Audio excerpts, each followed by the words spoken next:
말씀드린 수소나 이 파주 운전 같은 경우에는 그 개소수도 미미하고 그렇기 때문에 입주자들의 경우에는 발표를 하지 말아.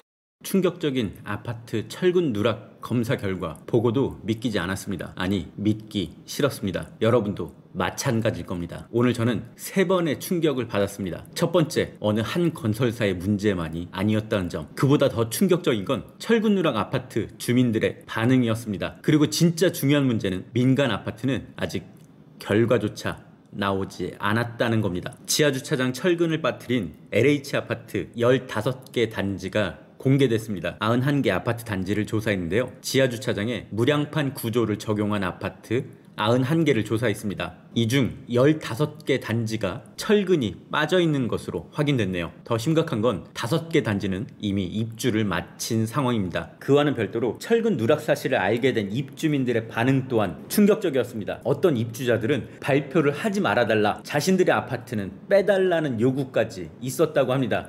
말씀드린 수소나 이 파주 운전 같은 경우에는 그 개소수도 미미하고 그렇기 때문에 입주자들의 경우에는 발표를 하지 말아.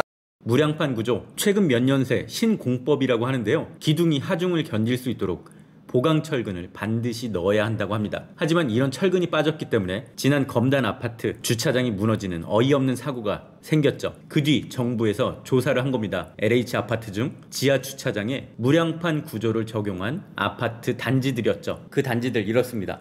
파주 운정 A34, 충남도청 이전도시 RH11, 수서 역세권 A3블럭,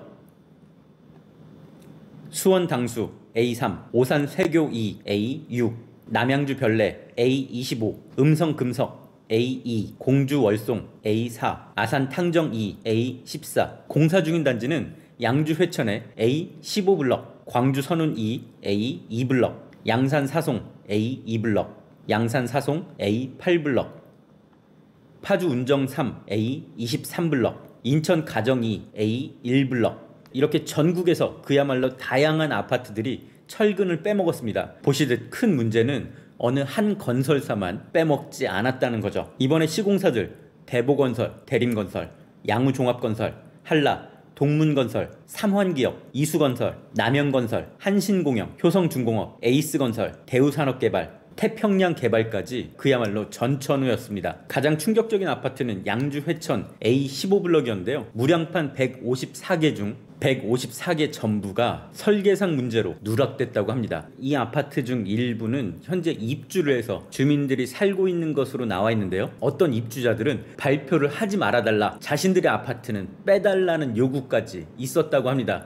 말씀드린 수소나 이 파주 운전 같은 경우에는 그 개소 입주자들의 경우에는 발표를 하지 말아달라는 요구가 지금 끝으로 이번 조사는 LH에 국한된 거였고요. 더 큰 문제는 민간 아파트가 남아있다는 겁니다. 시공 중인 105곳, 준공된 188곳, 거의 300개 단지인데요. 이곳 역시 안전 점검을 할 예정이라고 합니다. 어떠신가요? 오늘 충격적인 철근 누락 검사 결과 우리 안심하고 살 수 있을까요? 국토교통부 장관입니다. 먼저 LH의 공공주택을 총괄하는 부처 책임자로서 국민 여러분께 깊은 사과의 말씀을 드립니다. 가장 안전해야 할 이건 누구의 잘못일까요?